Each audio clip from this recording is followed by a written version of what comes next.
This is a kneeling hip flexor and quad stretch. I'm gonna show a couple variations. My favorite one, if you have it, is using one of these medicine balls, kind of a bigger medicine ball. I find it's a little more accessible to get into.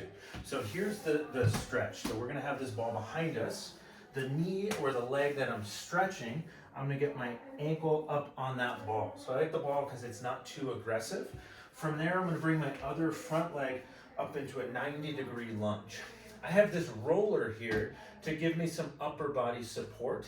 Does not have to be a roller, it can just be anything that is maybe a foot or so, foot and a half off the ground, so a small step stool, coffee table, even a chair, whatever you have, just because I want the upper body supported. From there, I'm gonna rock forward a bit and squeeze my glute or my butt, and then I'm gonna use the support here and my other hand on the leg to draw my torso upright a bit. Key here is I want to take some deep breaths and exhale. I kind of exhale and relax into the stretch. And I want the movement and the stretch to come from the hips, not from the low back. That's part of why this roller is here. I find if I don't have it, a lot of times I'm going to be here really arched and compressing the low back. So I'm almost doing a little crunch and just kind of relaxing, not worrying about your posture, slumping or anything, but then using this to send your hip back to your heel. I feel a pretty decent stretch right there. If you don't, then we're gonna scoop the knee kind of closer to the ball there. And then my foot's kind of hanging in space, that's okay. And now that's gonna be a little more aggressive or deeper of a stretch. Throughout this, I wanna make sure that I'm having some nice relaxed breathing. My low back is relaxed. And then I can oscillate positions. So I can rock forward to maybe get a little higher in the hip. And then I can rock backwards to get more into the full thigh or quadricep. And then periodically throughout, I would do what's called a contract relax, meaning I'm gonna squeeze my butt, hold, hold, hold, inhale, exhale, and then relax into a deeper stretch in whichever direction, either forward, hold that for about 10, 15 seconds. If I was going the other way, I'm gonna come here, I feel the stretch, I hang out there, nice and relaxed, some deep breathing. I'm gonna squeeze my butt. Inhale, exhale slow. So it's gonna be about 10-second hold of squeezing this.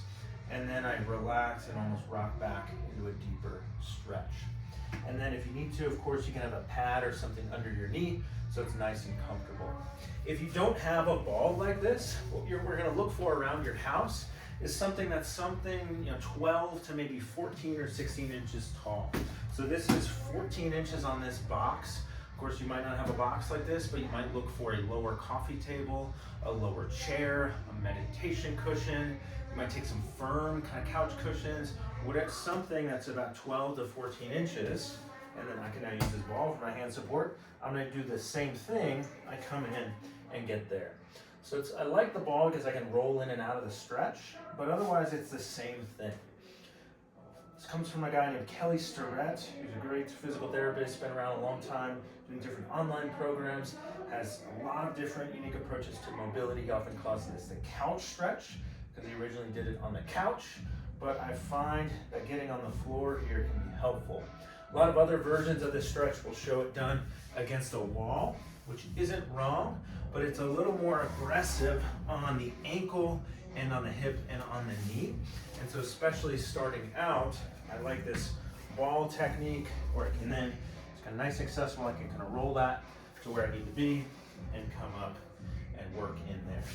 You could, of course, use kind of more of a standard chair, but that edge on the chair can sometimes hurt on the hips. If you're using that, maybe pad it, and that might be a little bit too high. So one final option, if you only have something that's a chair height and is a little too high, is I'm gonna get a pad, and I have some other pads right here, and so this at home could be pillows, and so that's gonna effectively raise the height of my knee, and so then I can get my knee here. Now I'm on that standard height chair, and it's a little more accessible to get in there, and then as I get progress, I can get lower and lower towards the ground. So if you only have something that's higher than maybe is comfortable, look for something around the house, some pads, some pillows to elevate your knee off the ground, and then it's the same technique. So that's a kneeling hip flexor and quad stretch. It can be a really important one for restoring hip extension. Getting that range of motion can even help how the glutes function, which is why we do that contract and relax.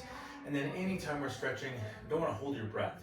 So nice relaxed breathing helps the brain and body know that that's a safe position and can make the stretch more effective. If you're stretching so hard that you're like gritting your teeth, it might feel like a good stretch, but then as you come up, your brain's gonna be like, hey, that wasn't safe, that was too much, and then maybe not let you go into that in the future. So there's some research on stretching showing that it's much of a neuromuscular thing, how your brain relates to that area of the body, as it is a pure tissue length thing.